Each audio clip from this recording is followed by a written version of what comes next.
কৃষ্ণ শংকৰ গুৰু হৰিৰাম, জয় জগতগুৰু শ্ৰীমন্ত শংকৰদেৱ, জয় জগতগুৰু শ্ৰী শ্ৰী মাধৱদেৱ। সকলো অসমবাসী ৰাইজলৈ সেৱা জনাইছোঁ। বহু মহাপুৰুষ শ্ৰী শ্ৰী মাধৱদেৱৰ বিষয়ে অকণমান ক'বলৈ লৈছোঁ মানে মোৰ গুৰিত এখন কিতাপ আছে, এতিয়া মানে আপোনালোকক দেখুৱাম। এখন কিতাপখন চাই ক'ম, কিবা যদি ভুলভ্ৰান্তি হয় আপোনালোকে ক্ষমা কৰিব। কৃষ্ণ কিতাপখন দেখুৱাইছোঁ। এইখন শ্ৰী শ্ৰী মাধৱ পুৰুষৰ জীৱনামৃত, লিখিছে পুতুপ্ৰসাদ নট্টক। আপোনালোকক দেখুৱাইছোঁ। কৃষ্ণ কৃষ্ণ শ্ৰীকৃষ্ণই নমঃ। কৃষ্ণ শংকৰ গুৰু হৰিৰাম, গুৰুদেৱ নাম ভকত, শংখ চক্ৰ গদা পদ্ম, মুক্তি বিহজিতো দেহি ভকতৰ নমো, ৰসময় মাগু শুভকতি, সমস্ত মস্তকমণি নিজৰ ভকতৰ অৱশ্য ভজু হেন দেৱ যদুপতি। আদি কথা বন্দুকাত আদি কৃষ্ণ ভূঞা, তেওঁৰ পুত্ৰ বিষ্ণু ভূঞা, তেওঁৰ পুত্ৰ ৰাম ভূঞা, তেওঁৰ পুত্ৰ জনাৰ্দন ভূঞা, তেওঁৰ পুত্ৰ শ্ৰীৰাম ভূঞা, তেওঁৰ পুত্ৰ মুকুন্দ ভূঞা, তেওঁৰ পুত্ৰ গোবিন্দ ভূঞা আৰু তেওঁৰ পুত্ৰ মাধৱদেৱ। ইয়াৰ মানে আদি কথা, এইবোৰ মানে আপোনাৰ মাধৱদেৱৰ দেউতাকৰ কথা। যেতিয়া লামকনা গোবিন্দগিৰি পত্নী বন্দুকাত ঢুকাল, পুত্ৰ দামোদৰলৈ বিয়া কৰালে। গৌৰেশ্বৰ ধৰ্মনাৰায়ণক কৈ কামেশ্বৰ দুৰ্লভ নাৰায়ণে 14 ঘৰ মানুহ আনিছিল। তাকে বিচাৰি গোবিন্দগিৰি অসমলৈ উজাই আহিল। সুধি আলিপুখুৰী পালেহি। তেওঁ বন্দুকীয়া ৰজাৰ কাকতি আছিল। তেহে আতিগুৰি কোৱাত শ্ৰীমন্ত শংকৰদেৱৰ পিতাক কুসুমদেৱে চিনি পালে। গোবিন্দগিৰিক নিজৰ বংশৰে মনোহৰী নামে এটি কন্যা বিয়া দিলে। আঁঠুৰঙা দুলীয়া দি ৰতাৰ পাৰে বৰা পাতি থলে। তেনেতে ভূত মাৰণ লাগিল। পাছে সেয়েহে আঁঠুদুলীয়া দ্ৰব্য বস্তু বান্ধি এওঁলোক দুয়োকো দোলাত উঠাই কৰ্তব্য চাপৰি হাবিলৈ পঠালে। এজোপা গছৰ তলত জিৰণি লৈছে। দুলীয়াই দোলা এৰি বিবস্তকৈ সকলো দ্ৰব্য বস্তু লৈ গুচি গ'ল। গছৰ পাত পিন্ধি গোবিন্দগিৰি আছে। আই গৰ্ভত মহাপুৰুষৰ 5 মাহ, মানে মাধৱদেৱৰ কথা কৈছোঁ। মাধৱদেৱৰ মাকৰ মাধৱদেৱ গাত থাকোঁতে তেতিয়া 5 মাহ হৈছে, কিবা হাবিত আছিল। গোবিন্দগিৰি মাধৱদেৱৰ দেউতাকৰ নাম। যেতিয়া লামকনা গোবিন্দগিৰিৰ পত্নী বন্দুকাত ঢুকাল, মানে প্ৰথমগৰাকী গোবিন্দগিৰিৰ পত্নী ঢুকালে। পুত্ৰ দামোদৰলৈ বিয়া কৰালে। শ্ৰীমন্ত শংকৰদেৱৰ পিতা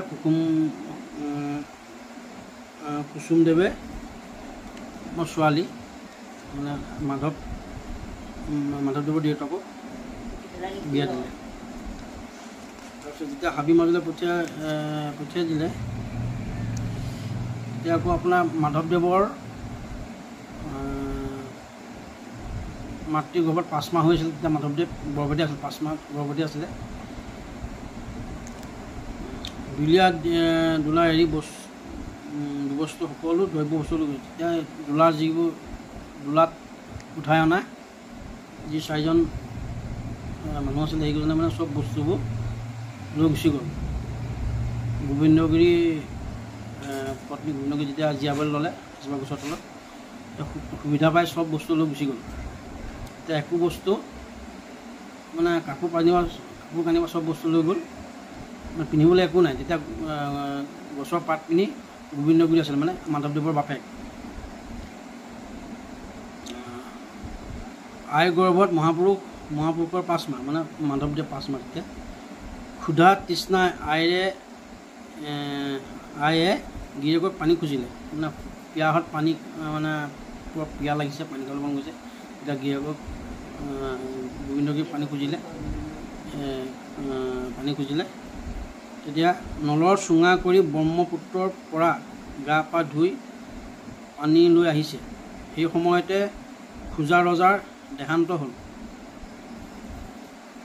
খুৰা ৰজাৰ পুত্ৰ স্বৰ্গনাৰায়ণ মাকে উপপত্তি লোৱাৰ বাবে মাকক এৰি ৰজা হৈয়ে আহি দৰিকাত বাহৰ কৰি গড়গাঁও পৰাই বৰঘৰৰ সিংহাসনত উঠিছে ৰাজগড় সিংহ দুৱাৰকৈ বাঁহ গৰা বন্ধালে লাচিতক বৰফুকন পাতি বঙাল খেদি গুৱাহাটী পাতিছে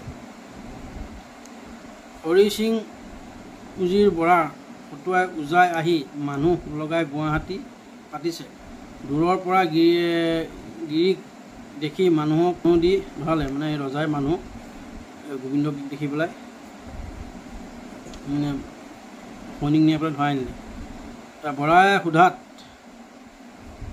গিৰিয়েকে আদ্যপান্ত ক'লে উজিৰে গোবিন্দগিৰি আৰু আইক নি নাৰায়ণপুৰৰ নিজৰ ঘৰতে ৰাখিলে হৰি সিং উজিৰৰ গৃহত মাধৱপুৰুষৰ জন্ম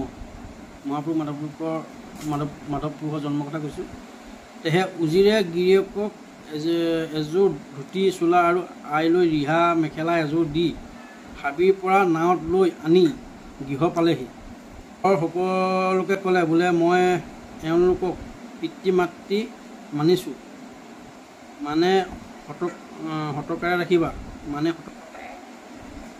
এই বুলি বৰাৰ ৰাজকাৰ্যত গ'ল বৰাৰ পত্নীয়ে পৰম শ্ৰদ্ধাৰে আই আৰু গিৰিয়েকক ৰাখিলে ৰাজকাৰ্য কৰি 3 মাহ মূৰত উজিৰ আহি ঘৰ পালেহি মাধৱপুৰুষৰ 5 মাহৰ বৰানীয়ে অন্ন পিঠাৰে পঞ্চমৃত দিছে সম্পূৰ্ণ 9 মাহৰ মূৰত জেঠ মাহৰ 1 তাৰিখ ৰবিবাৰে অমাৱস্যা তিথিত ভৰণী নক্ষত্ৰত 1411 শকত মাধৱপুৰুষ নিশা 2 পহৰত স্বপ্ন নৰদেহ জাত হৈছে ৰঙাজান লেটেকু পুখুৰী নাৰায়ণপুৰত 7 গৰাকী দিব্য নাৰীয়ে সুবৰ্ণৰ ঘট ধৰি ধোৱালে লামকনা গিৰিয়ে পুত্ৰজাত হোৱা শুনি মনেৰে শপত স্নান কৰিলে ব্ৰাহ্মণ জাতিক দান কৰিলে বৰানীয়ে পিছদিনা জাল দিছে 5 দিনত গৰলা দুলয়ে জাত গণনা কৰি বেদ জ্যোতিষত অনন্ত মহিমা পালে দেখে মনুষ্য কাৰণে পিছে ঈশ্বৰ শক্তি বোলে তোমাৰ মাধৱ এই ৰোহিণী সুত মাধৱহে পুষ্টিটো সেই নামেই আহিছে মহাবীৰ গহীন ক্ষমাশীল কৃপা ধৈৰ্য বিষ্ণুহম বহু জীৱ নিষ্ঠাৰিব এইবিলাক গাত গুণ দেখা পালে উচিৰ শক্তি দেখা পালে কৈছে তোমাৰ কুশল তেহে নাম কৰ্ম জাত কৰ্ম চূড়া কৰ্ম কৰ্ণ বিন্ধন উপনয়ত অন্নপ্ৰসন্ন সৰকৰ্ম কৰিলে মাধৱদেৱৰ পাছে বৰাৰ গৃহতে 2.5 বছৰ হ'ল বৰাৰ টোলত প্ৰায় 70 ঘৰৰ মানুহ বৰাৰ জয়ময় বৰাৰ মানে জয়ময় অৱস্থা মানে মাধৱপুৰুষৰ বৰাৰ ঘৰত যেতিয়া জন্ম হৈছিলে এতিয়া এই বৰাৰ ঘৰত গোটেই মানে নদন মদন হৈ গৈছে জয়ময় হৈছে সেয়েহে 4 বছৰ থাকে মানে এতিয়া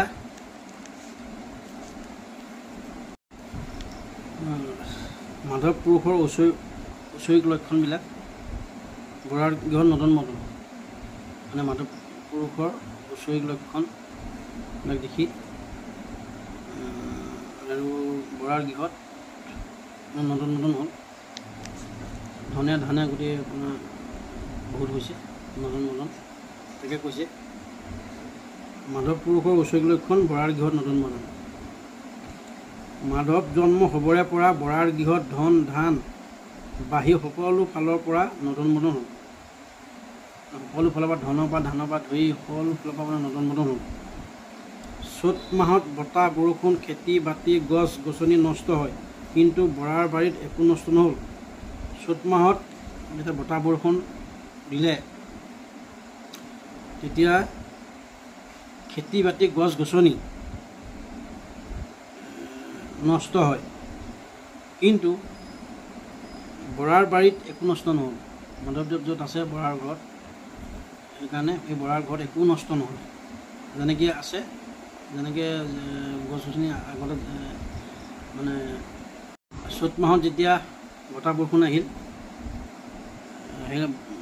এই বতাহ বৰষুণত গছ গছনি খেতি বাতি চব নষ্ট হ'ল কিন্তু বৰাৰ ঘৰত একোৱেই নষ্ট নহ'লে যেনেভাৱে আছে তেনেভাৱে থাকিলে গাঁও মানুহে দেখি মানে আচৰিত হৈ গৈছে গাঁৱৰ মানুহে দেখি যে কি হ'ল চবৰে গছ গছনি ধান খেতি চব নষ্ট হ'ল কিন্তু এই বৰাৰ ঘৰত একোৱেই নষ্ট নহ'লে যেনেভাৱে আছে তেনেভাৱেই থাকিল তেতিয়া ৰাইজে দেখি আশ্চৰ্য অদ্ভুত হ'ল বৰাই বোলে মই মাধৱৰ জন্মতেই গম পাইছোঁ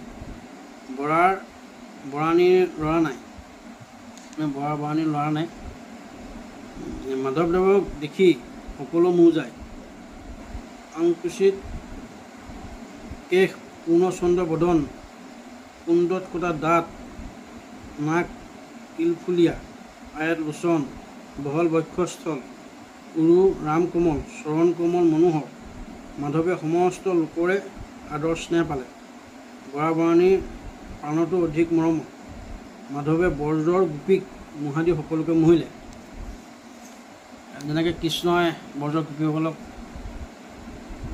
মোহিলে ঠিক তেনেকৈ মাধৱদেৱে বৰাহঁতৰ গাঁৱৰ গোটেই মানুহকে তেনেকৈ মোহিলে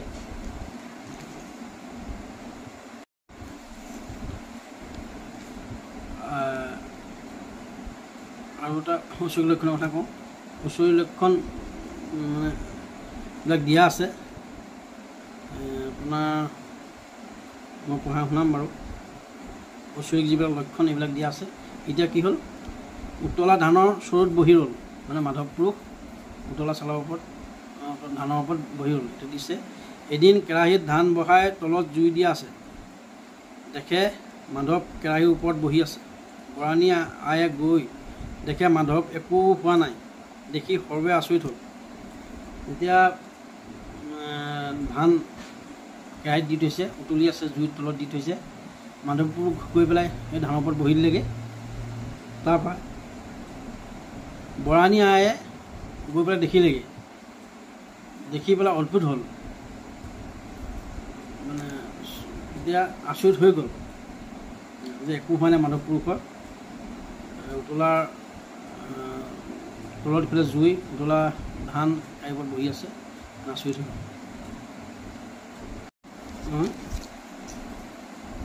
পোৱালীয়ে খালেও গাখীৰ সমান মানে বৰাৰ ঘৰত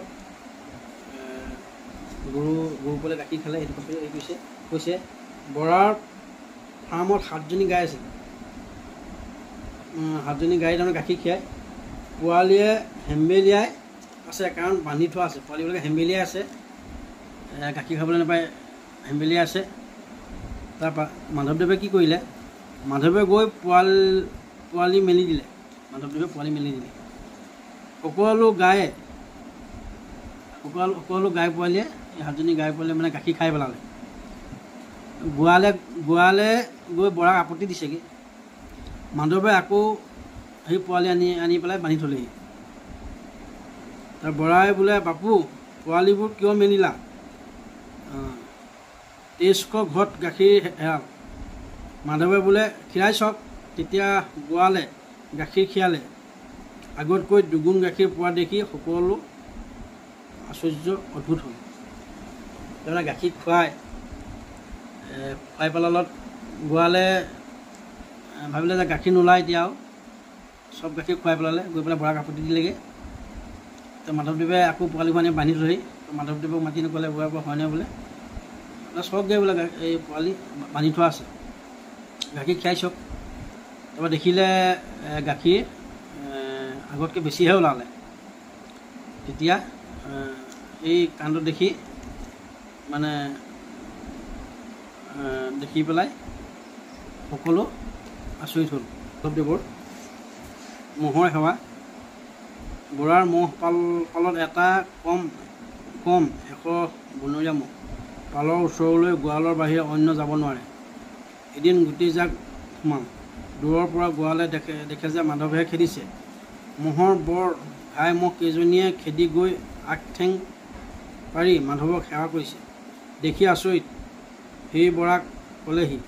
বৰাই ক'লে বোলে আগতে বহুত প্ৰমাণ পাইছোঁ এইবোৰ ঈশ্বৰৰ কৰ্মহে। আচলতে যেতিয়া বৰা ঘৰত ম'হ আছিলে তেনেকুৱাতে বনৰীয়া ম'হজাকো আহি পেলাই সোমাই পেলাই ম'হৰ বৰ ঘাই ম'হ কেইজনীয়ে খেদি গৈ মাধৱদেৱৰ ভৰিৰ ওচৰত মানে আঁঠুকাঢ়ি সেৱা কৰিছে দেখি আচৰিত। গোৱালে দেখি আচৰিত হৈছে। তাৰপৰা গৈ পেলাই বৰাক কৈছেগৈ। বৰাই ক'লে যে আগতে বহুতবাৰ প্ৰমাণ পাইছোঁ এয়া ঈশ্বৰৰহে কৰ্মহে, এইবোৰ ঈশ্বৰৰ কৰ্মহে। আৰু ভাগ দিছে ওচৰৰ লক্ষণৰ কথা মাধৱদেৱৰ ভগা 7 যোৰা, মানে 7 ভাগি মাধৱদেৱে আকৌ মানে যোৰা দি দিছে। ইয়াকে কৈছে ভগা 7 যোৰা। বৰাৰ টোলত মাধৱৰ সমনীয়া হৰিহৰ, হৰাই, নিমাই, নিৰঞ্জন, নিৰাময়, নৰহৰি, নাৰায়ণ, নৰোত্তম এইকেইজন মাধৱৰ টোপ, চোৰ বাঘ ঘিলা খেলা লগৰীয়াবিলাক এইবিলাক মাধৱদেৱৰ মানে লগৰীয়া হ'ল। তাতে অনেকে খেলে, ধেৰ মানে বহুতে খেলে, কিন্তু জয় মাধৱৰহে হয়। খেলে কিন্তু মানে জিকে মাধৱে। এদিন দুখ খেলোঁতে হৰিৰ 7 ভাগিল। দুখ খেলিছে। দুখ মানে এইবিলাক ঘিলা আছিলে এনেকুৱা খেলা হেৰি হ'বলৈ। এদিন আকৌ দুখ খেলোঁতে হৰিৰ 7 ভাগিলে। মাধৱদেৱৰ লগৰ এজনৰ 7 ভাগিলে মই খেলোঁতে। মাক বাপেকে গৈ বুঢ়া আটাক বহু কিবা কিবি ক'লেগৈ। মানে মাধৱদেৱৰ বাপেকক গৈ পেলাই ক'লেগৈ যে আপোনাৰ ল'ৰাই মোৰ 7 ভাগিলে বুলি এনেকৈ মানে আপত্তি দিছেগৈ। আৰু তেতিয়া আটাক বহুত কিবা কিবি ক'লে। আটাক খং কৰি মাধৱক খেদি নিলে। বাপেকে আপোনাৰ আটাই খং কৰি মাধৱক খেদি নিলে। মাধৱক খেদি নিলে। মাধৱে গৈ হৰিক ক'ত 7 ভাগিল বুলি টানি দিলে। কৃষ্ণ মাধৱে মহাপুৰুষ মাধৱদেৱে ক'ত 7 যেতিয়া দৌৰি গ'ল বাপেকে আটাই খেদি গ'ল। গৈ পেলাই হৰি ক'ত 7 ভাগিলে বুলি হাততে ধৰি টান মাৰি দিলে। তাৰপৰা মাধৱে গৈ হৰিক ক'ত 7 ভাগিল বুলি টানি দিলে। লগে লগে ভাল হৈ গ'ল। চবে দেখি আচৰিত হ'ল। চবে দেখি পেলাই আচৰিত হৈ গ'ল। বোলে এওঁ মানুহ নহয় মহাপুৰুষে। তেতিয়া কৈছে এওঁ মানুহ নহয় মহাপুৰুষে। কৃষ্ণ মাধৱদেৱৰ ইমান ওচৰ শক্তিবিলাক আছে। এতিয়া জানিবলৈ যে মহাপুৰুষ ভগৱানৰ অৱদান। তাৰপৰা আৰু ভাগ দিছে ঠেং বগা ছাগলী দৌৰ।